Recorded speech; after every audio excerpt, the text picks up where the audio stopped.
Hello, my name's Host Eric, host talking to famous people. I'm here with Low to the Renzo, the Renzrada, the swaggest, dankest swag tank in Swagtown, Low Renz Walker, and also present in the room, the critic who brings the criticism with his critical stick and beats everybody about the head with it, Eric's biggest critic, famous person, Barry, on the camera no less.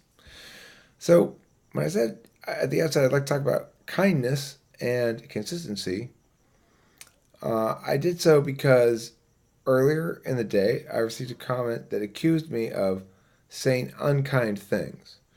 And in that video, I drew a distinction between saying unkind things and saying critical things about an abstraction or an institution. That you can't be unkind to somebody unless you're directing your unkind words towards them. So specifically, I can't be unkind to any given Muslim by being by directing negative, harsh words at the religion of Islam.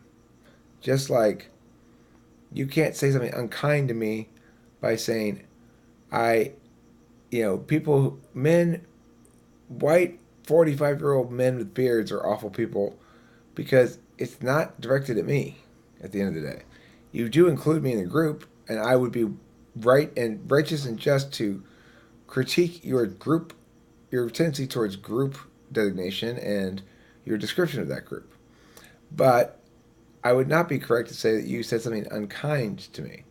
Something unkind to me is a different matter entirely. It's saying something like, "Oh, Eric, you're so fat. Oh, Eric, you're so ugly. Oh, you're so You're so crazy." Or like, you know, the to say, "I can't believe that video you posted the other day, Eric. That was awful." I mean, I'm not saying it was like notably bad. It was just so boring and just you're so pointless. I wish you just quit. If you say something like that, that would be unkind, right? Because it's not really motivated by trying to give me useful feedback. I don't mind useful feedback at all. I like it, but that would just be designed to try to make me feel bad, probably. So intentionality comes into play as well, quite a bit.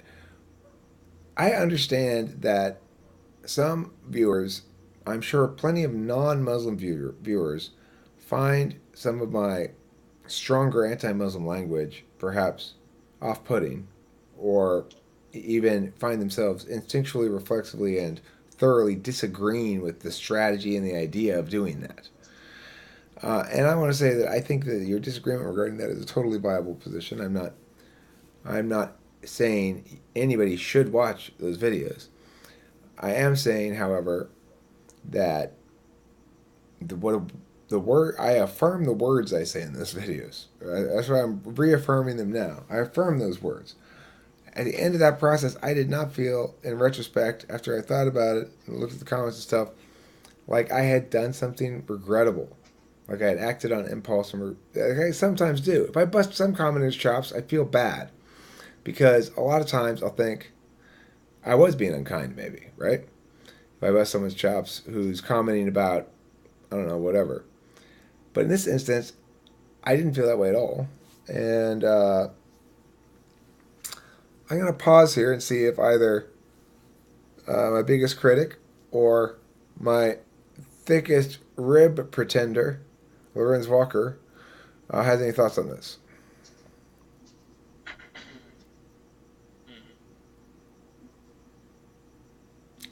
Do you think the distinction between kindness and something else made upon the notion of it being directed at an individual is correct? Or do you think I can be unkind to somebody by saying negative words about something they hold dear?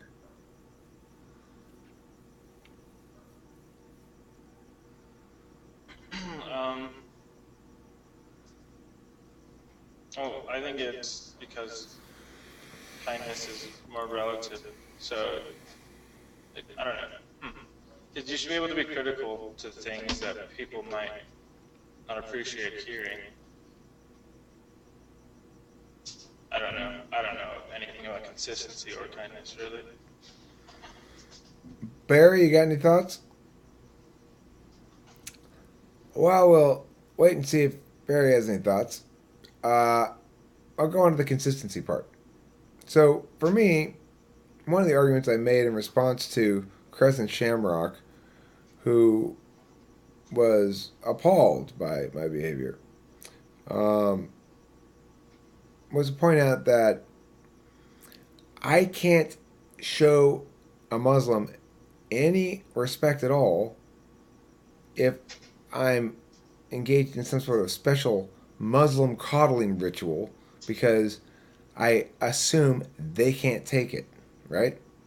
That's not being respectful to Islam or being respectful to any individual Muslim, which is the only thing I care about. I don't care about being respectful to Islam. I do care about being respectful to other individual human beings, and I have a pretty clear definition of what respectful means. It's not it's not agreeing with you. It's not going along with your social mores. It's assuming and treating you as though you're an equal and capable participant in a discursive world that involves us recognizing the legitimacy of paradigms that we don't like. So, to me, then, in the instance with the Islam thing, it's pretty straightforward.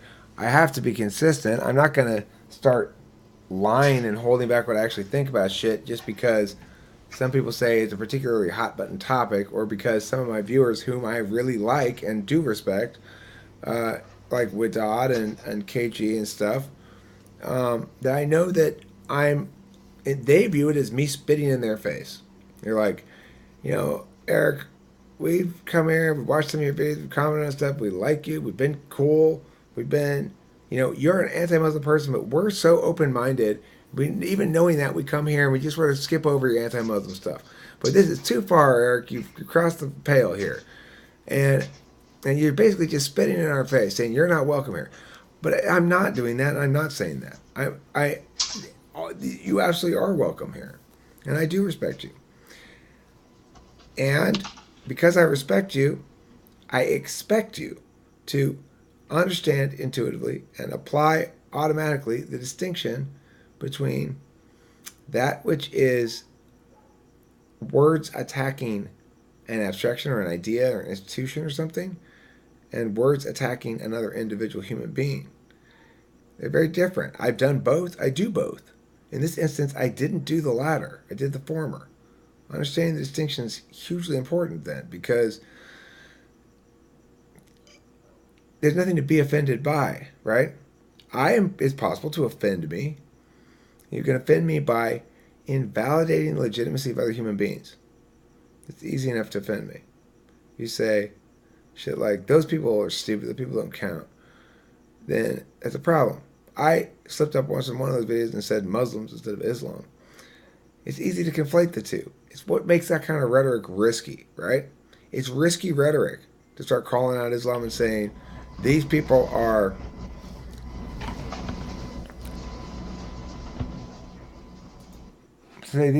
awful and these people do this and that and blah, blah, blah, blah. And to say things like I did in that video and saying, well, if you can't recognize this and you aren't even really fully human, those are the sort of talks that lead to genocides, right? It's fair critique. Absolutely, it's a fair critique. However,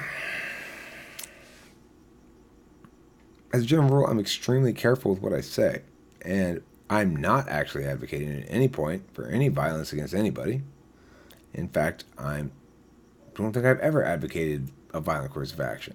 I've advocated things like, let's sell a bunch of guns to the Middle East and not sell them any guns, not sell them any ships or planes. I've not advocated the U.S. should bomb the Middle East. I've advocated we should do the exact opposite. So the thing is, it's important that when I say it's desensitizing to do that stuff, I mean it. It's like everyone gets offended by whatever offends them more at first and decreasingly so as they realize it's not that big of a deal. Okay, all right. I mean, the reason that there's a divide between the Muslim world and the thinking that I'm presenting is because the Muslim world is so homogenous. Muslim countries are not places that encourage and uphold a fair system that allows people of divergent beliefs to operate concurrently and successfully all voice their opinions without any of them being persecuted. So, as a consequence, they're not familiar with encountering divergent ideas like that, and they don't yet know what to do with them. The more we encounter them, especially by somebody like me who's, I hope, able to explain why he's doing it, right? It's not just because I fucking hate Muslims and I want to make them mad. That's not true, and it's not why I'm doing it. Now, it is true that I am extremely infuriated by any suggestion that somebody's religious sensitivities ought to be prioritized over freedom of expression. And it is true that the Muslim world likes to make the argument that says these things are equivalent, that your value of freedom of expression is no different than our value of the sacred. But of course, that's abjectly, openly false because, one can be applied both directions and one can't. So I can say, well, I'm for free expression, meaning I'm for all of your Muslim expression and all of my anti-Muslim expression. You say, well, we're for the sacred, which means you're for all of your Muslim expression and you're against all my anti-Muslim expression. So you see how one's inclusive and works both ways and one doesn't? That's why I have to do that. Because, unfortunately, I encounter these examples of large populations of people who have had their brains fucked with, basically. Like the Chinese nationals. I had this problem with China as well. Chinese nationals come on here and start running their mouth like they know something. But the fact is, what they know is that they're brainwashed into thinking their government they can't possibly ever say anything bad about their government or their own country doing shit. It's wrong, and they gotta get called out on it. So the thing is all that shit I'm doing unkind? I don't view it as unkind. I view it as liberative. And I do understand that it gets really harsh sometimes. I get really harsh sometimes. I do feel guilty sometimes when I get too harsh. I do feel guilty when I think I busted an individual's chops too much rather than a system. I feel concerned about number 8. I'm worried about his. I don't want to make him unhappy, right? I don't want him to feel as though he's been reduced or dismissed by my language. 'Cause I do respect what he's doing, but he's persisting in some bad habits that keep making me want to smack him down. I don't know what to say. I mean, and when I want to do that, I tend to do that. And when I do that, I'd like to think I do a pretty effective job of it. He's not winning any of these battles. Let's put it that way. So I feel bad because it's like, I really want to, it's the whole cool hand Luke thing. Sometimes nothing's a real cool hand because if you keep getting up, eventually I'm not going to want to punch you anymore. I don't care if you fall down every time I punch you. It doesn't make me want to punch you more. Aha, I'm winning. It makes me want to punch you less. Like, Jesus Christ. No. Why do you view it as smacking down? I keep hearing you use that phrase as in you've got the choice either to smack down or to not smack down. I refer to that as because most comment exchanges between me and everybody else are non-combative in nature, which means disagreement is voiced a certain way or expressed a certain way. And there's a whole set of little language keys you can stick in any comment to indicate what I am doing now in this comment is I am positioning myself as the knowledgeable one, passing judgment on you and indicating to you where you're right and where you're wrong. When people do that, it's sort of like you might call metaphysical anthropology. Like, I'm the anthropologist and you're the native, and I'll explain to you what you're doing, why you're doing it, and how you're doing it wrong, right? So I know that attack method well. I don't use it. I don't initiate it much. Almost never anymore. I used to, but I know it well. When it's used on me, I'm not sure why. I don't really think about it, but they're already, I put a stop to that shit before I even think about it. When I say smack down, it's because That's exactly what it is. They've raised the sword up, right? Yeah, but I personally, from experience, from past experience, when I see what someone has said and they're making a claim or they're making a disagreement, I don't think in any way that it's effective to act as if a sword has been risen. I try to avoid that idea altogether by analyzing what they have said, asking them to clarify on what I see as a fallacy or something that's inconsistent in their argument, and then make it so that they have to argue against themselves. Basically, sort of saying that we're not going to have a fight here. We're going to get to the point together. Like, we're going to try and get to some consistent truth that we can both agree upon. That's a good strategy if the truths are permutable. Okay, that's the key thing. If you can perm it and say, let's perm do both, then that'll work. If you can perm it and say the same thing, you can perm it and say, like, okay, well, I'm willing to accept the claims you're making because they're not inconsistent necessarily with other claims, then that's fine. But the thing is, at some point, to move that person in the direction you're talking about moving them in, you're going to either have to point out an inconsistency, which is smacking them down, or you're going to have to dispute a claim. You can't avoid that. Like, usually, usually I just ask a lot of questions. Basically, I say, well, reading this, it sounds like you're making this claim. This could mean this. I mean, I'm basically writing down a synopsis of what I thought their point was, and then getting them to further clarify their point, so therefore avoiding any sort of notion that you've got sort of a smackdown going. But see, that was his point. That was his point. His point was, whatever his words were and he said, and his actual points that he made are irrelevant. His point was, I'm asserting dominance. That's why the only possible response is, pow. Yeah. Well, I actually sent quite a lot of messages to number 8 a while ago, based on the nature of his comments and the basic dispute that, well, I was trying to answer some questions that he raised in what he wrote. And then after that, I tried to make him understand what the implications of what he's saying, because it came across quite egotistical, kind of. He was wearing his ego on his sleeve. He seemed to always refer back to something that he'd realized beforehand or something. And basically I was saying, what's your point? Well, like, are you the one who pointed out, are you the one who wrote the comment that said, like, usually when people are doing this, it's not ego, it's actually low self-esteem? Are you the one who wrote that comment, or was that somebody else? No, probably. I don't think so. Okay. I remember some of your comments in that exchange as well. Your comments in that exchange were great, and I see what you're saying. Your approach is not, I'm not disputing the wisdom and value of your approach. I'm just saying, I think I'm fighting that battle on a different plane. I'm fighting it on a social domination plane, not so much an idea plane.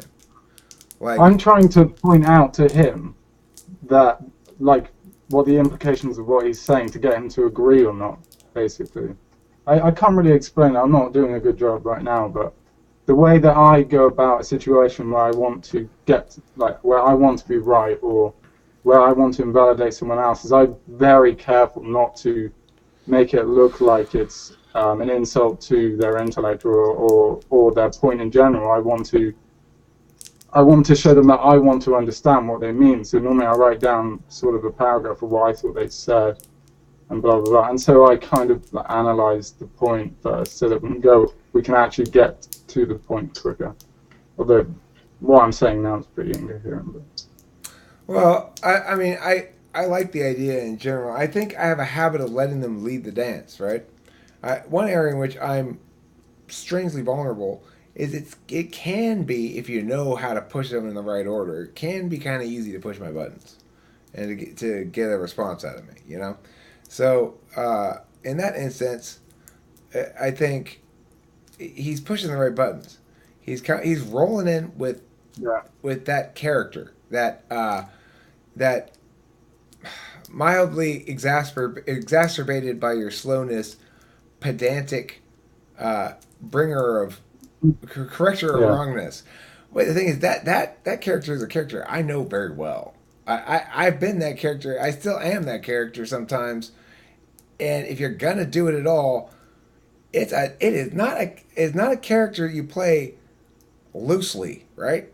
Because Right. you're saying I'm down to throw down. I'm coming into battle.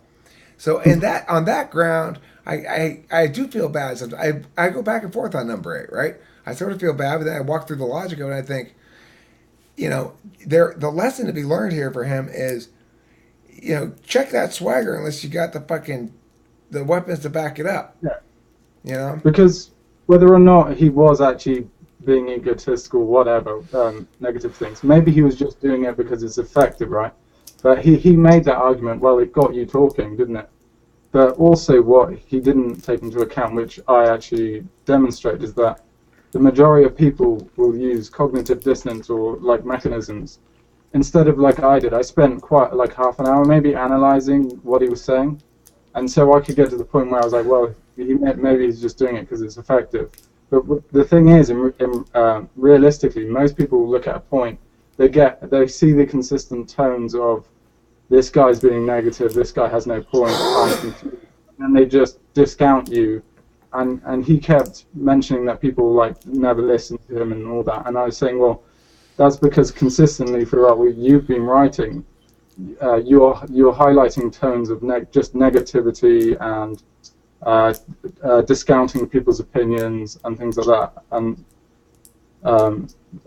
he never addressed that. He just kept arguing. So that's where it ended. Yeah, I wouldn't address that is a problem in life when the thing that actually matters, the point that actually matters, that ought to be the thing that provides real growth or at least revelation regarding the truth or something, Yeah. that just gets dodged. To me, see, like that shit pisses me off, right? You said, okay, well, I'm done talking to you now.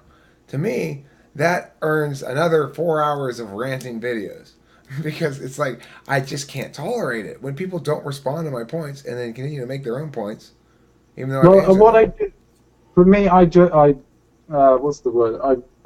I felt good enough leaving it there because what I had done was effectively, if anyone asked what my analyses would I basically demonstrated my point. I've demonstrated that he wasn't addressing my point and that his point is worthless, basically. I've done that, and he never addressed it, so that was my point, to demonstrate that he's not arguing in an effective manner, and one that doesn't make people think that he's talking nonsense. And he never addressed it, so that I didn't have to go any further. That was it. You know. So to you, does it genuinely not matter that What he who? was saying was worthless because it never No, made any. no, that's not what I was going to ask. Does it genuinely not matter that you don't get that moment where you can see the defeat in his eyes and know that you have won? Well, I saw the defeat. He didn't come up with anything. He didn't answer any. I can't remember all the things I said, but he never actually made a point that discounted mine, the ones that I was mentioning. So to me, if you go back over it, you'll see that. And if you look at it in my viewpoint, I've won, although that wasn't the point. I was trying to realize what his point was. And so to me, I know that he had no point because he couldn't answer any of the questions. I was giving him a framework to explain himself, but he didn't utilize that framework. So Right. Well, he's penned himself into this I have all the answers and the truth within me thing, you know? yeah, so he doesn't explain. What if you have all the truth and you have these great insights? Why don't you go ahead and try and explain them to try and get some confirmation, some feedback, some anything? Why just say people are wrong and leave it there? Why do that? I mean, what's the point? It was a waste of time. It's because he's trying to establish dominance. And that's why, to me, I always frame it in a win loss situation because at least then, because the nice thing about a win-loss framework is this: once a point has been hammered and officially won or lost, it's genuinely put to bed. But you got to get them to acknowledge it, or else it won't get put to bed. You know. And I'm not saying you should have. I'm not saying you did anything wrong. I'm just saying that that's one advantage of the win-loss framing of things. I understand there are lots of advantages to an additive sum approach as well. Don't get me wrong. I'm not critiquing that. But I will say that people will persist in their wrongness a lot of times until and unless you pin them down and make them say, okay, fine, I'm wrong. I don't know why, but to me, the fact that he didn't give anything, I just want everyone else and myself to know that there's no content there. That what he was saying is that he was saying that you were wrong and things like this. Well, he never actually gave an argument. I gave him a framework to provide an argument, but he didn't. So. Right? Yeah, I mean, I agree. All the judges in the round, if we had any decent debate judges there, they adjudicated that in no uncertain terms, one way or the other, right? Yeah. And so on that level, you definitely won. There's no disputing that. What I'm saying is not that I like to win. I'm saying I like to see the defeat in their eyes, and which means and I can't see it if they're running away from me. So well, I thought in this instance that the methodology I usually utilize would be the most effective, because he seemed like he was fairly intelligent, so he could have. If you went out about it just from an attack standpoint, he would just keep bringing up points. So I tried to provide a framework by which he would have to answer all the questions, and he didn't. So I wasn't trying to argue with any of his points, because to be honest, I didn't really understand the subject that much myself. The NI, he was talking about like what NI is and your lackluster description of it. Mine was just to get him to acknowledge that he comes across a bit egotistical and all that, and also to demonstrate that he. And why it is, and that he had no content. So I achieved that. You did. Yeah, I agree. Well, you're INTP? Yeah. Okay. Yeah.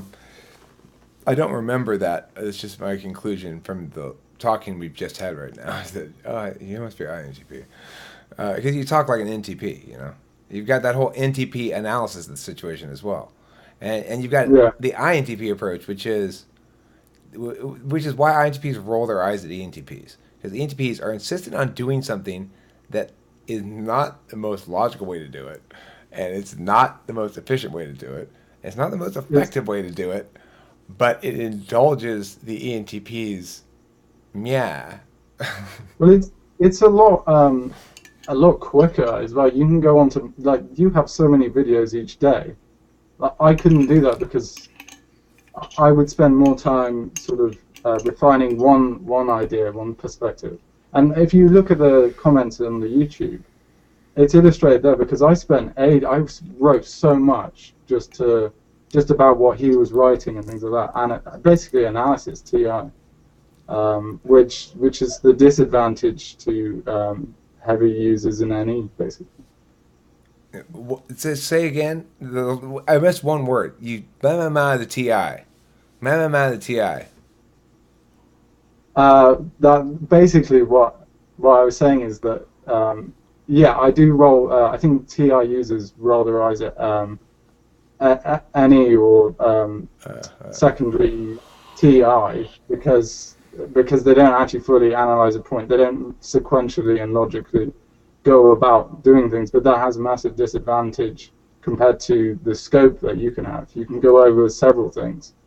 Though they're not as refined as much, and the point isn't as clear. Right. And there are certain conclusions also that ENTPs draw that we can do an awfully good job of explaining why they're logically sound, but we know deep down that really the reason is I just got a feeling about this. All right, so just go with it. But we're really good at explaining things logically, so you'll never hear ENTPs say those words. They'll always give you some complicated explanation about why you should go with this idea. But really the reason is, I got a feeling about it. If you ask a question to an INTP, you'll often see them sort of stuttering a lot, trying to choose words. basically not. They're not. Their flow is not seamless as an ENTP's. But the way I see it is that an ENTP will just come up with. They won't have a sequential explanation. They'll kind of go off and be like, well, that's because of this, and then that's this, and then the aggregate will get to the point, but they won't specifically go from here to there. They won't specifically explain a point. Sorry, they won't directly get to a point. They'll go kind of like around it and then across. They'll try to make it. They'll try to make it so that you don't realize that there are gaps in the chain. Yes, right. Yeah, that's it. We're trying to sort of muddy the water so you can't tell that they're. Wait a second. Okay, I got this part, and then suddenly we're over here. What happens in between? Well, we'll figure that out when we get there. Yeah, that's it. But with a TI user, if they're good at communicating, they'll take a long time. It'll seem slow, but it's very easy to follow their point. You can kind of see how it's grown, and to be honest, they might actually, even though they say less words and they speak less, they might actually get to the point quicker, or it might be easier to analyze it. So. I think INTPs in general are better debaters than ENTPs once they're at that close to the top level, because they start off a lot weaker, not because they're actually weaker, but because they don't like to take a lot of risks and display until they know they're going to display well. And that holds them back for a while. But my best debaters are INTPs, except I have one really strong ENTP, and I've got one really strong, I think she's an ESFP maybe, but the thing is she's a really strong debater, but she's in the first speaker role, not responsible for any of the strategy stuff, right? So she looks to Edmund. Okay, what responses am I giving in this speech? And she's mastered the doing part of it, right? And she's a good thinker and everything too. But the ENTP in that pairing does all the strategizing. The INTPs, I've got INTP Little Edmund. He's my very best middle school debater by a large margin. He's a fucking monster of epic proportions. And I've got probably my second best debater is Brandon, another INTP. And my best debater last year was Alice, another INTP. Do you think the reason that might be is because think of TI as like a computer processing, right? This is a bad analogy, but if you download something, it takes you a certain amount of time to process it, right? Well, if you just start debating, if you hear someone say something, you haven't done previous processes on similar things. You've got to process that thing right there. So if you've got loads of NE and loads of ideas coming at you on a debate, you've got to process it. As you're an INTP who's done debate for a while, well, your TI, you've processed all the things. You might have heard that very point before, or similar type of framework, or similar type of thing, and so you already know very quickly how to respond. You don't have to process it. The nice thing is, the great thing about teaching INTPs is they generalize out correctly. So they don't just generalize out everything and then apply rules that don't apply. Like, well, no, you can't use that burden in this context. It sounds similar, but no. I have those kind of problems all the time with kids in general. INTPs, I don't have that kind of problem. They'll get the concept, they'll generalize it out, and they won't generalize it out to the exceptions that are wrong to generalize it out to, because they intuitively get the logical relationships between the arguments. And I think what you're saying about having processed it and packaged it into those kind of compacted argumentary force cherry bombs, right? They're like, we're having compacted them into those, and then successfully generalized them out correctly. The ability curve goes like this. Yeah, because it goes up because it goes like that, and so they trick you. They're stealthy at first. You don't notice them, and then all of a sudden they're like, "When did you get all fucking beast?" It's cool. I like them. I like INTPs a lot. They're also kind of a pain in the ass. They realize early on that they can actually be honest with me, and so I have the most fightiest, contrarianest INTPs in history because they come into my class and they realize that I'm serious when I say things like, "Well, you should tell me to fuck off then if you don't like it," and then they do. So it's like I got that going on too with them, but they're INTPs. I'll let them, there's no point in trying to sway them because at the end of the day, the other thing is INTPs just don't give a fuck about like, well, fine, Strauss, you're gonna be all dickish about it. I'm bailing. INTPs got no problem with that. So I do try to pamper them, but I don't need to coddle them at all. Try to pamper them because I appreciate them genuinely. I need the warriors who have the it's like I'm never going to be the guy who, when you go into the sword fighting class, that I'm going to be naturally good at that at all, right? If I were doing that, I'd want to get the kids with the biggest, buffest arms and the most dexterity and all that kind of shit, right? Well, I'm doing that metaphysically, so I got to get those kids the metaphysical version of that, right? That's what INTP is, and really that's it. INTP and ENTP. I will say, INTJs and ENTJs can become very, very good, but it takes them a lot longer than either ENTPs or INTPs. It takes them a couple of years, and never and always, never do they get over this. They're always vulnerable to something they haven't heard before.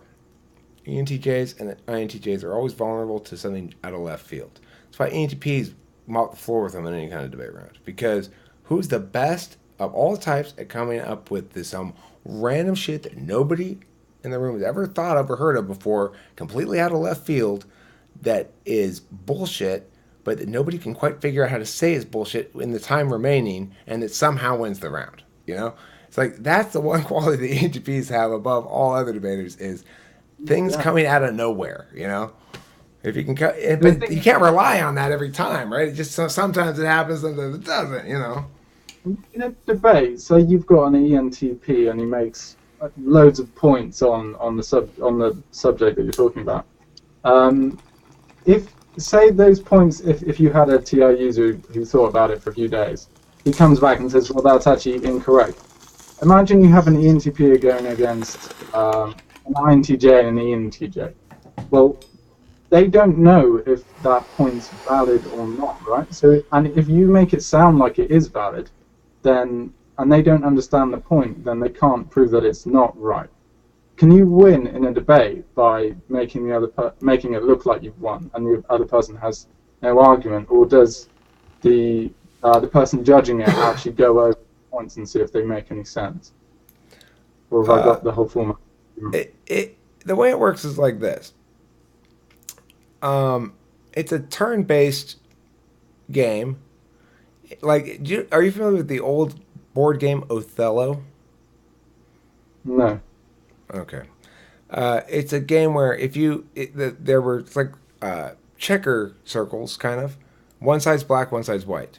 And as you take over control of territory, you flip over all of them to your color. So like, I can control this territory, and I'm flipping over all of them to white. And then the other guy goes, okay, well now I've controlling this territory. So we flip them all these ones back over to black. Those ones stay white over there, And then you go back and forth like that, trying to flip over more and more. And the more you have flipped over, the more leverage points you can execute to flip over things. So as it gets close to the end, it turns into like a avalanche to the end, right? Because it becomes mathematically impossible for you to sustain your weak position if you're losing, right?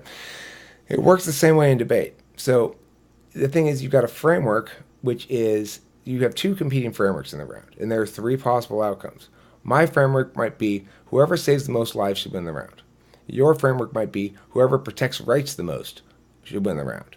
And the three possible ways to interpret this framework battle are, yes, the judge prefers my framework, the judge prefers your framework, or the judge thinks framework's a wash, and then defaults to a default framework of basically a general cost benefit analysis. All right, so if the judge doesn't think either team won the framework battle, then he's going to default to a general cost-benefit analysis.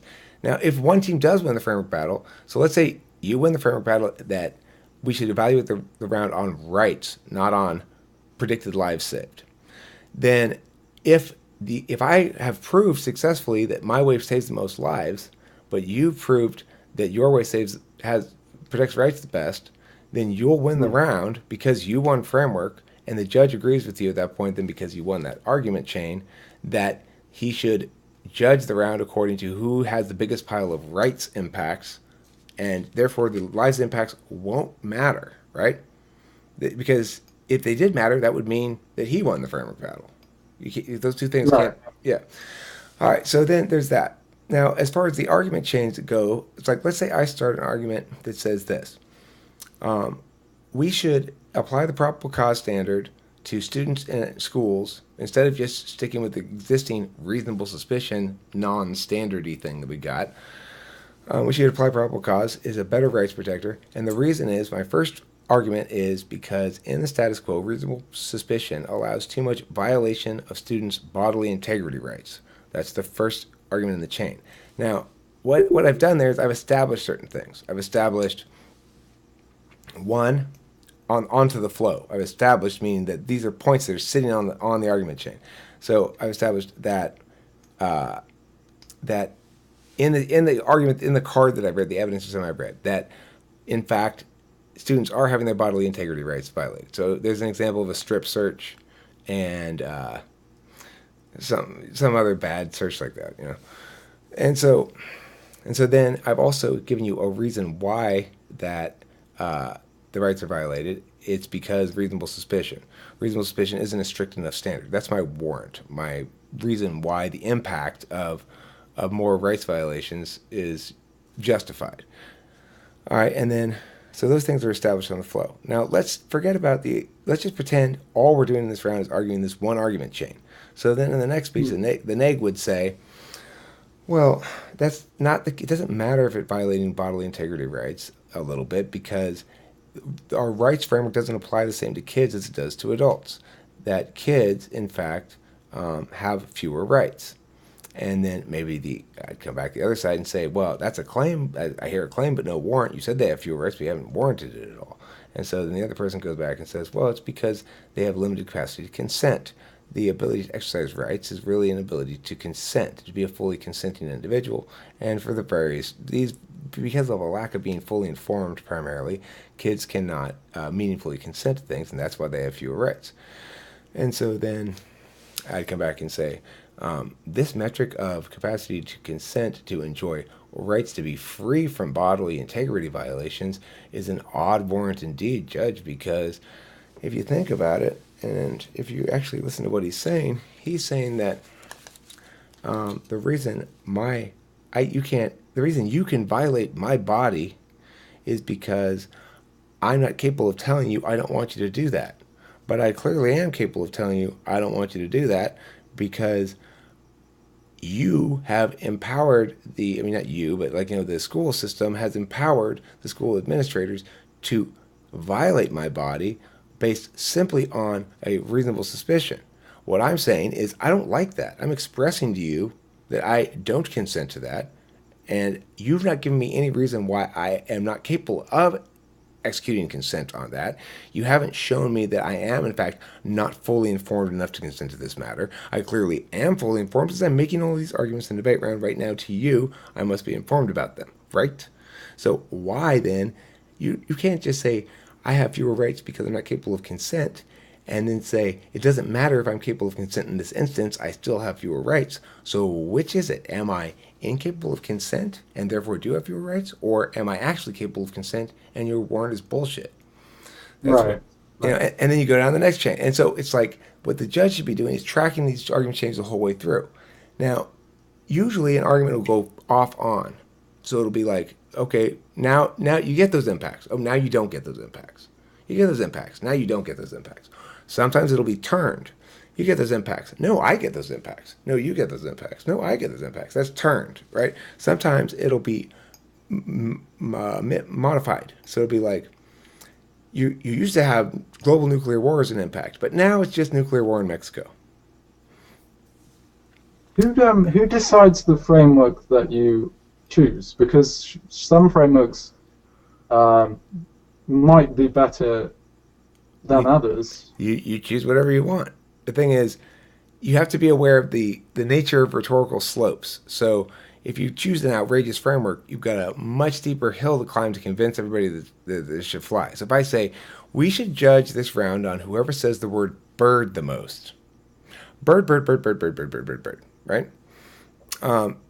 That's a tough hill to climb. That's a steep rhetorical slope. You've got to really come up with a lot of energy and argumentation force to sell the idea that that actually is why we should judge the round. And you said that the judge might, if the framework's not good enough, the thing that you chose. Can he literally just assume that your framework's not good enough, or does he have to hear your argument chains and such first? I'm sorry I missed the first part of that, but I think you're saying if I make a bullshit framework argument like that, can the judge just dismiss it out of hand? Yeah.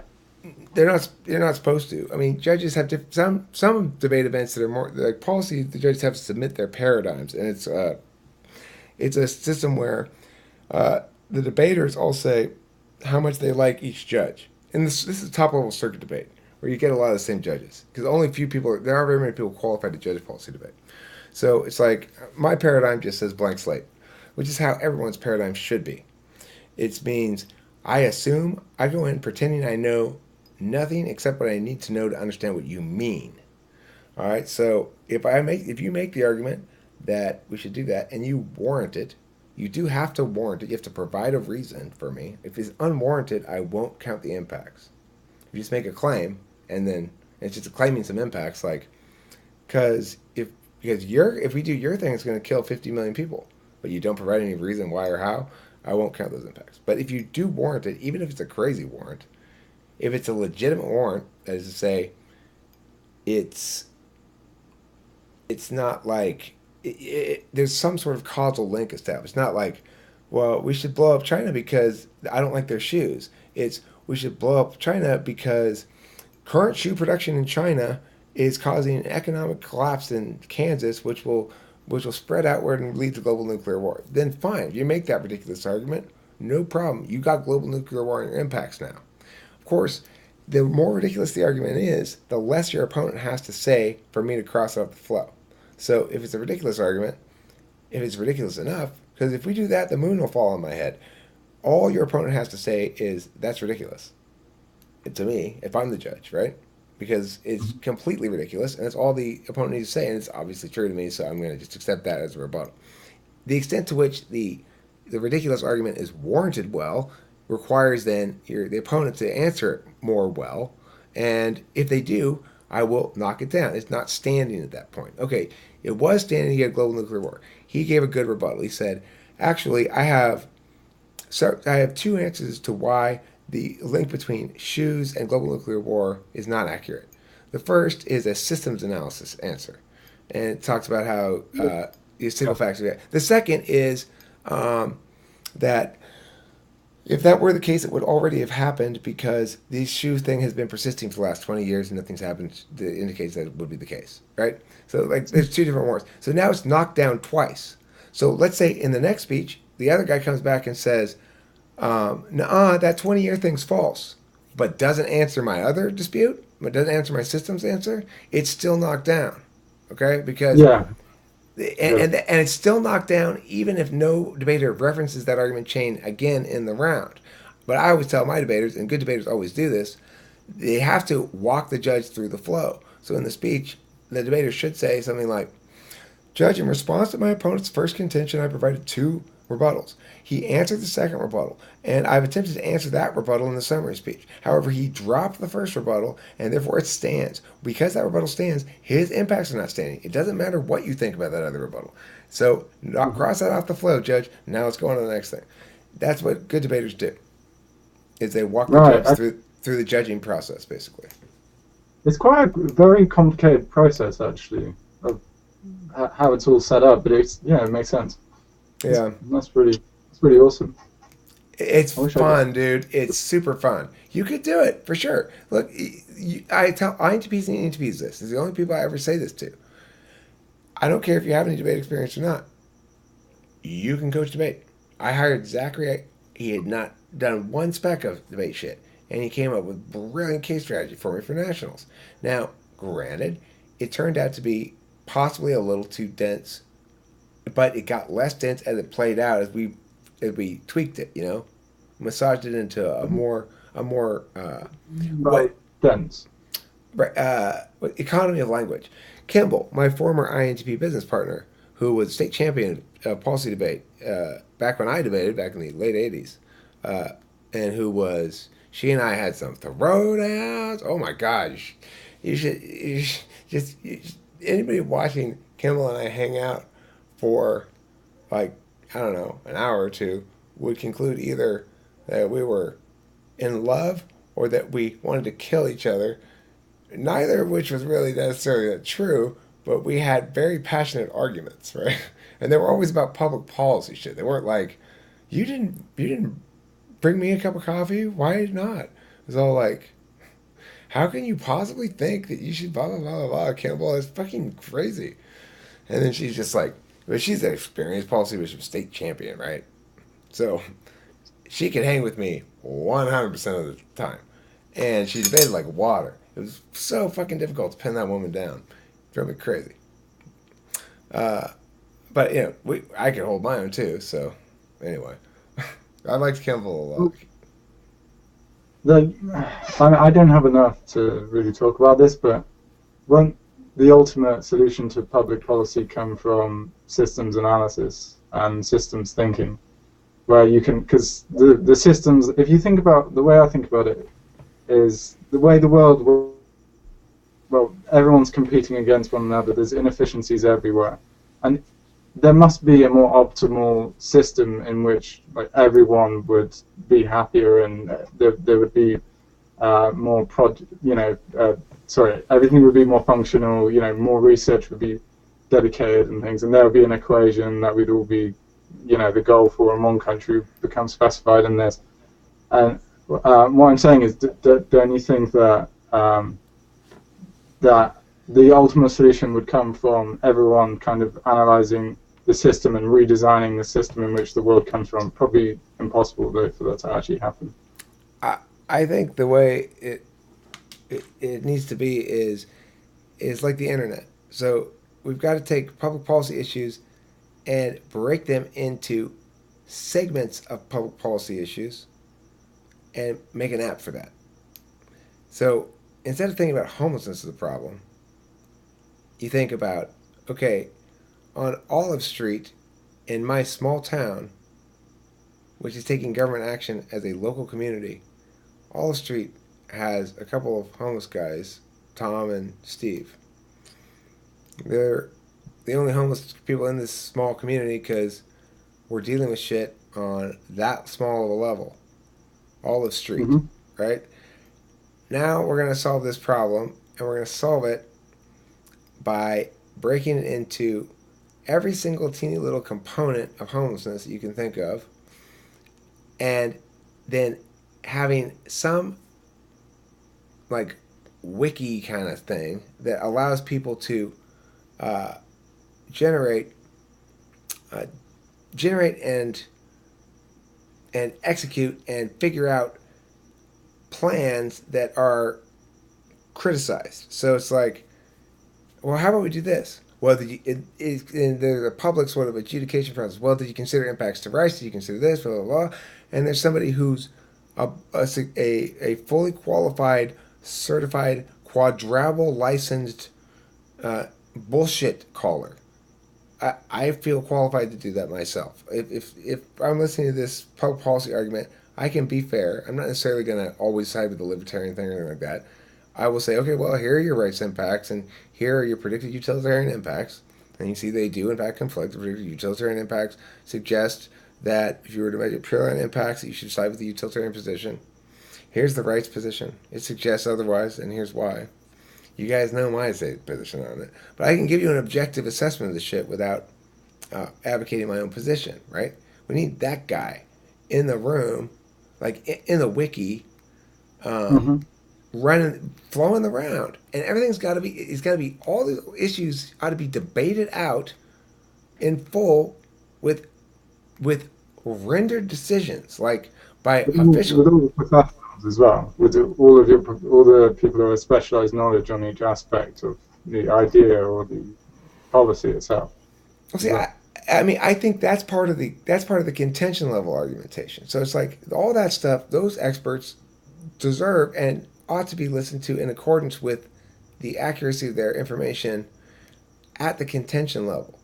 What I'm saying is, what's necessary and has to happen is for there to be a language of judging things, like there is in debate, that regular people use talking about public policy.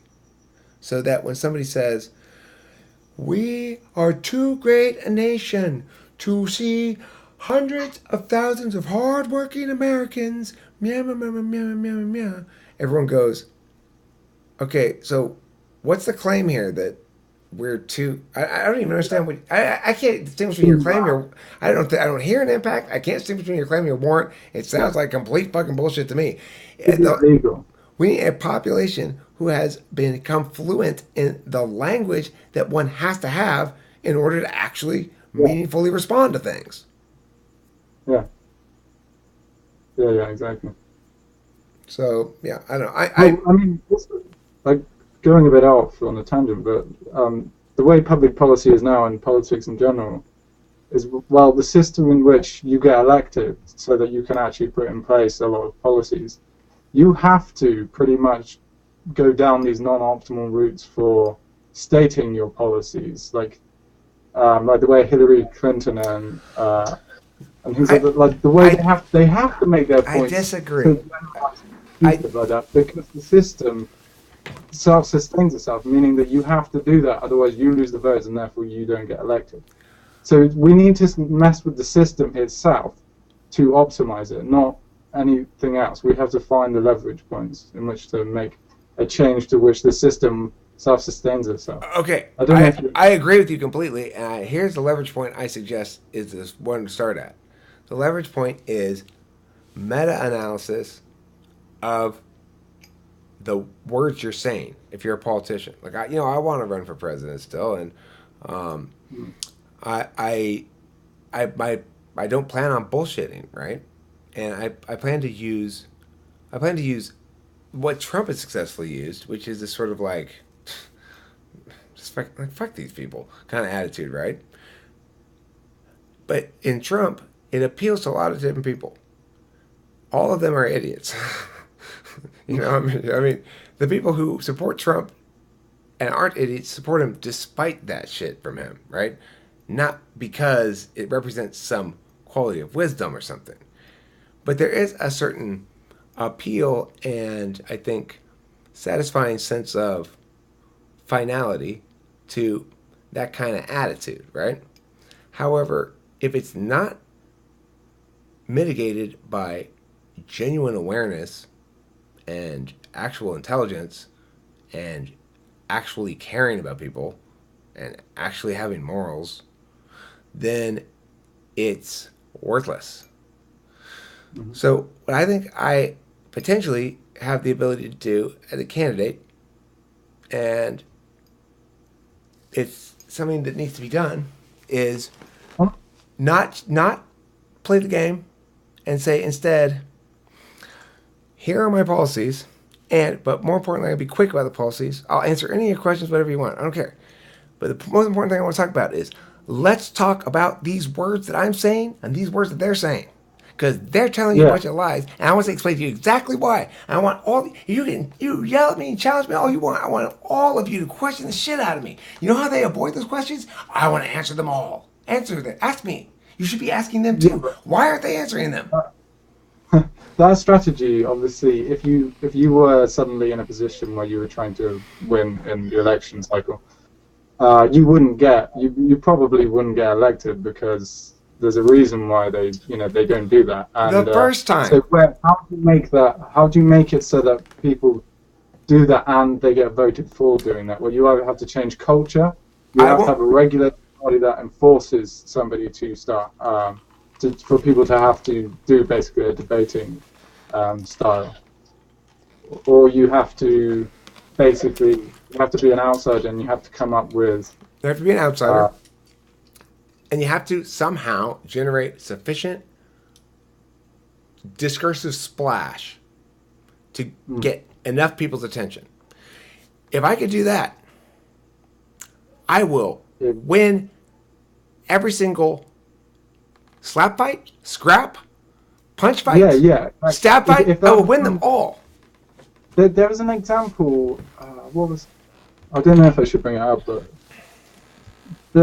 I was reading. So all of my thoughts here come from this thing that I read from mentioning why politics is the way it is and how it's completely non-optimal for actually getting to the best public policies and all that.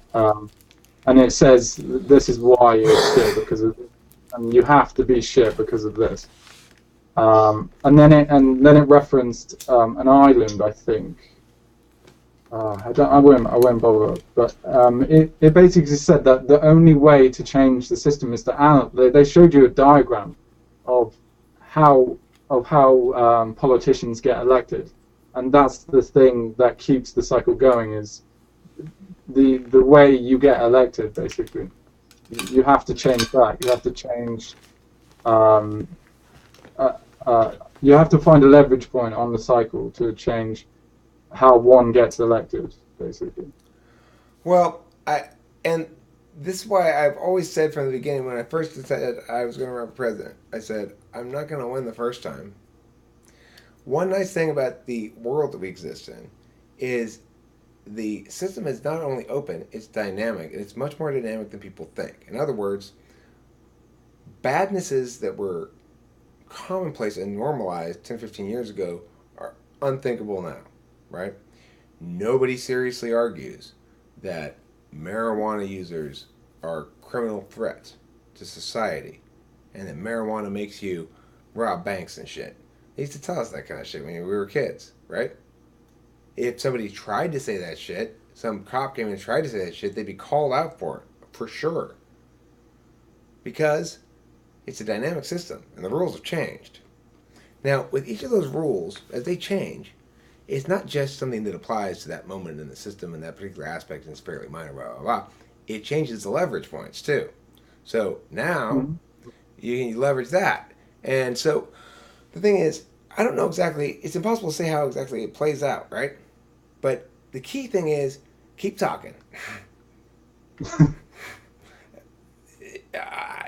Just give me enough chances to yell at somebody. Give me enough chances to explain why they're wrong. Give me enough chances to get my fucking mad out at people in the population at large.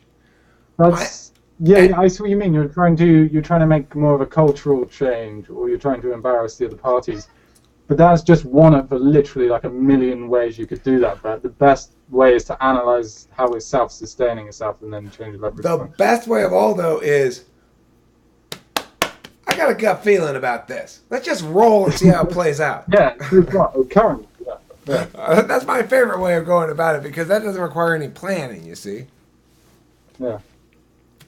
I get tired of TI after I realize it's going to actually get into the details of how difficult this is going to be. That's my least favorite TI ever. I hate that TI. I do not want to hear about how my brilliant, fun plan is actually going to be really difficult. Well, it's just that, it's an awesome plan. It's just, there's a reason why no one has done that plan before, because it's quite an obvious one. Yet. That doesn't work in the sentence. Yeah, it does. It doesn't. Explains why nobody has done it. Blah, blah, blah, blah. No, because I said, why do you think no one has done that? No, he said it explains why no one has done that. The guy did do it, I think. There was a guy with like a welly on his head or something. He did what, though? He didn't become president. I don't know. I don't know enough about your political system. Well, we've never had anybody but another freaking one of those presidents. We have had successfully actual outsiders win other offices, but in my opinion, they've all failed in some key area. Like Jesse Ventura was a libertarian who actually won the governorship of Minnesota, I think it was. But the thing is, he was kind of like a Rob Ford kind of character, you know? You know about Rob Ford, the mayor of that town in Canada? I think it's Toronto or something. I might do, actually. Yeah, maybe. He got caught smoking crack. They had videos of him smoking crack with some gang members, right? He's mayor of Toronto. He's this old, fat, alcoholic white guy. He's dead now, but and his response was, listen, the problem is, and I don't have a crack problem. I was just drunk. Sometimes you do stuff like that when you're drunk. That was his response to the crack video. Okay? That guy was a character, let me tell you. He had no shame. And there's a certain quality of that guy and Jesse Ventura, right? But I actually think, I know this sounds fucking ridiculous, but I actually think I have a fairly good, like, the hand I'm holding is pretty good. Like, I understand at least why it's always failed before. And I'll understand if it fails the first time I try now, how to tweak it to make it fail less. And I understand that most of all, I just got to say more shit. I just got to keep getting up to the plate as many times as possible. Swing the bat as many times as possible. I don't know. I've got my own idea though. I think so. Say you got together mathematicians, economists from all the best universities in the world, and you actually analysed the whole system in which your country depends on and its relations to other countries and all that. And then they actually, with these thousands of professionals, came up with different ideas. They debated all their ideas, and then they finally came up with a very vague master plan of what they would do if they were elected into government. That would crush the other sides immediately if that occurred. And that might be the catalyst to actually changing the system in which the US and other westernized countries use it. Well, you know, they have a model penal code.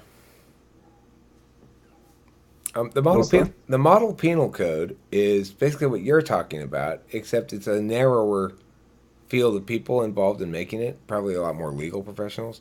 But it's a good penal code, and it's logically consistent penal code, and it is presented as a model that governments ought to model their own sets of laws after. Sometimes we reference it in debate. But the thing is, it wasn't presented. This is why framing is so important, right? It's not presented as what you just presented to me. It is a huge difference to say, here's how the country should move forward. But there are think tanks, right? Like, and the problem is, you can't get a large number of people to agree on anything, even a vague master plan. I mean, let me just interject. I mean, what I'm saying is, I think possible, but like the amount of more work you'd have to do, and this is why I think you need thousands of people doing thousands of discussions all year round, is because you've got to go back into, you've got to analyze the whole system and how everything works, and it would be like an exponential amount of work to do that, try and change everything. I mean, here's the thing. I feel like I have a very clear understanding of a very specific policy prescription for the country that is better than any group could ever come up with. I'm an individual-focused person. I don't think groups do good work. I think groups do shoddy, compromise-filled work. And the reason that it won't ever work, this is the problem with politics in the status quo, is the competing interest aspect of the political environment makes it such that compromise is necessary. But the nature of what's being done, namely legislation that renders individual human beings either fully viable or non-viable according to its metaphysical designation of you as a criminal and its physical incarceration of you, because we're dealing with that kind of stuff, and because we're dealing with rights violations in general. Like taxation is a mushy area. I'm not saying we should get rid of all taxes, but I'm saying people don't really think much about taxation and why and how, and they don't get any further than, well, the government needs taxes to provide services. But that's not an analysis of taxation at all. We need to think of it in terms of, we go back to the beginning and say, remember, first and foremost, this is a citizen democracy. We are the government, and we hope we are serving our own interests. Mm-hmm. We are not serving anyone's interests if we are understanding the government as this thing that imposes stuff on us, this thing that punishes us for not harmful actions. It's like if I get a ticket for speeding or something, we all understand that we need to police the roads. But remember, let me just interject again, because I think I heard you talk about this before. And what I see is the fundamental problem with this, utilitarian, there'll be less deaths, but there'll be more people in prison type problem, is you haven't defined an optimal equation of what you want to achieve, because you haven't worked out in your equation which one's better. You haven't worked out which one's better, because you don't know if 50 people dying is equal to or better than 100 people in prison. You can't say that because you haven't defined that. Okay, but look, you brought my attention to that is a problem with that utilitarian argument that I was making. And the problem is, though, it's a framing problem. It's the argument I need to be making is this.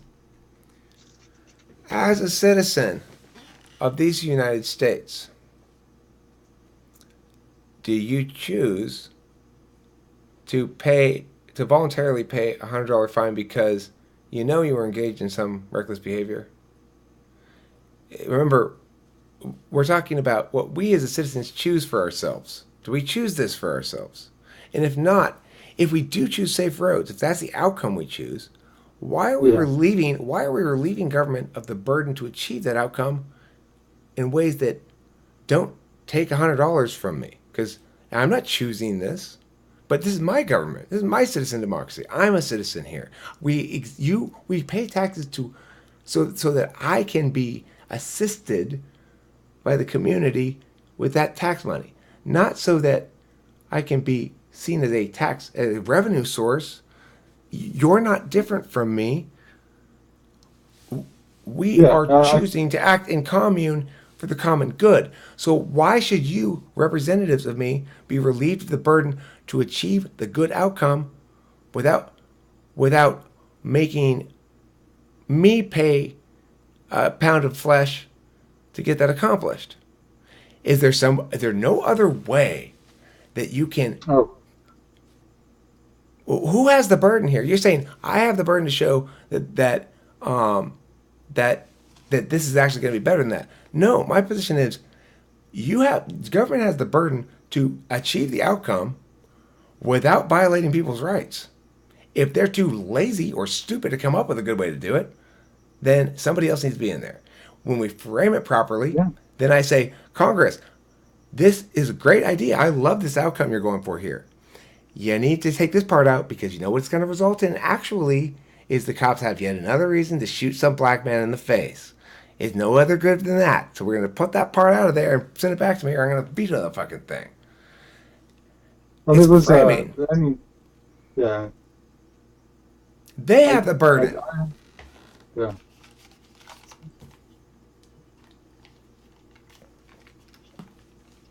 So I see there's no plan. You can't plan your way through this INTP.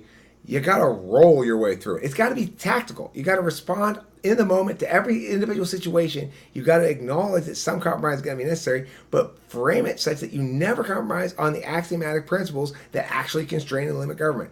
The Constitution of the United States is supposed to be a document that defines, constrains, limits the federal government. And when we ignore those constraints and pretend like we can interpret them away, then we end up with catastrophically shitty outcomes like we have now. Yeah, what I'm saying is, like, I don't want to work in the system. I want to come up with a new system to make the whole thing better. And like, Okay, I think you said that. But the current system is going to be ongoing, running regardless. Yeah, exactly. So you got to put sticks into it. That's what I want to do. I want to get elected and then go, now let's see it run. Now let's see it run. Because I've got all kinds of sticks and your machinery is wide open here. And I want to see that fucking thing crash to the ground. Fuck yeah. Yeah, that's one of it.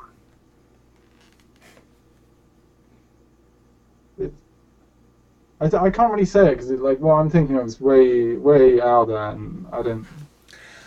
Yeah. I know what you mean. You mean your way is actually something where you could actually interact with the machine by sticking.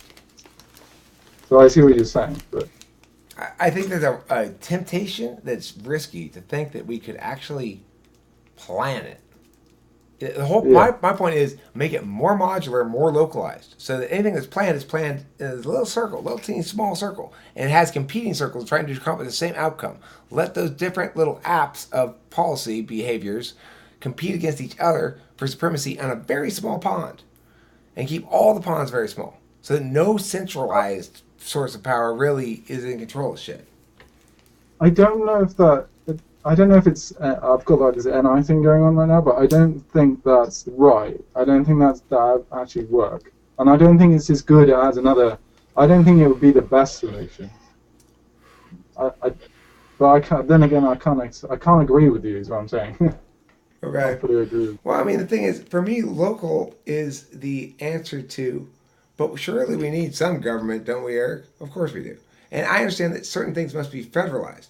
But I've always said, I think the government should be structured like this. The local government has the most say about what happens in terms of crime and shit like that. And the next level of government polices that lower level of government rather than the people directly. So it's always your local friends and neighbors who are policing you. And the other levels of government police the levels of government. Yeah. It sounds good. I'm not saying like that's a good idea. Like that sounds really good, but obviously I can't agree with you as it being the best solution. That's fine. It's already done all the work it's going to do anyway, which is you've heard the idea, and whoever watches this video will hear the idea, and maybe some people will go, I don't like that idea, but give me another idea. And maybe their idea is better, and that's fine too. You know, I don't care. I'm not attached to ownership of anything. I don't feel like it's my idea exactly. It's just sort of the idea that I said. I don't know. Yeah, I'll probably comment on it later on. Word. Okay, this is a good stopping point. Eric's big critic Barry, thank you so much for having this one-on-one chat with me.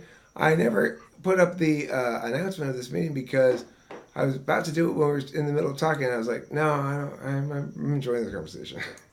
This is a good conversation. You're a really fun person to talk to. It reminds me of talking with Zachary.